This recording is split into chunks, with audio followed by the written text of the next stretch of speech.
नमस्कार दोस्तों daily news India में आपका बहुत बहुत स्वागत है।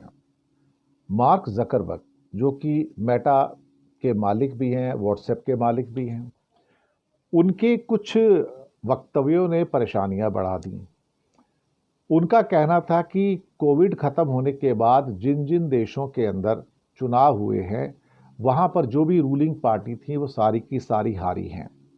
ये बिल्कुल एक साधारण सा वक्तव्य है, कोई इसके अंदर कोई ऐसी आपत्तिजनक बात नहीं है कि दुनिया में अधिकतर जहां चुनाव हुए हैं तो कोविड के बाद जो रूलिंग पार्टीज थी वो वहां पर हारी हैं, तो इसमें कोई ऐसी अतिशयोक्ति वाली बात नहीं है।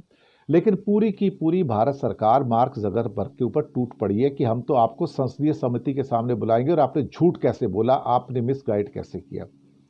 भाई ऐसा कौन सा गुनाह कर दिया शायद मार्क जकरबर्ग ने? इतना ही तो कहा था कि सारी सरकारें हारी है, और बीजेपी हारी ही तो है।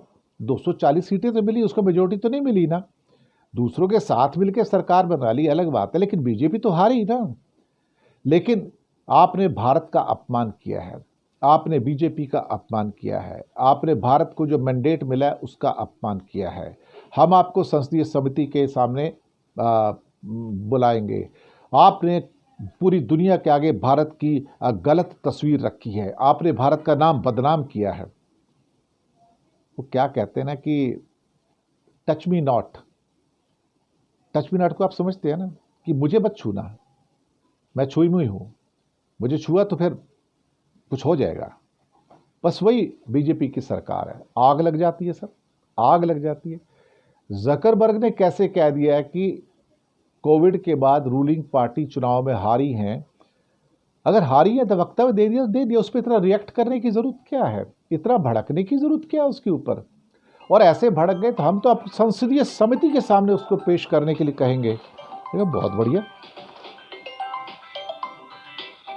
अब ये सारी की सारी चीजें जो निकल कर आई हैं वो तकलीफ देह हैं कि भारत इस ढंग से रिएक्ट क्यों करता है, उसको जरूरत क्या है। पर क्या किया जाए, अल्टीमेटली हमारा लोकतंत्र अब ऐसा ही है कि किसी भी किस्म की आलोचना को सहने से बाज नहीं आता है और अल्टीमेटली अटैक करने की कोशिश करते हैं कि तुम्हारी हिम्मत कैसे हुई कि हम पर अटैक करो। शुक्रिया आपका बहुत बहुत।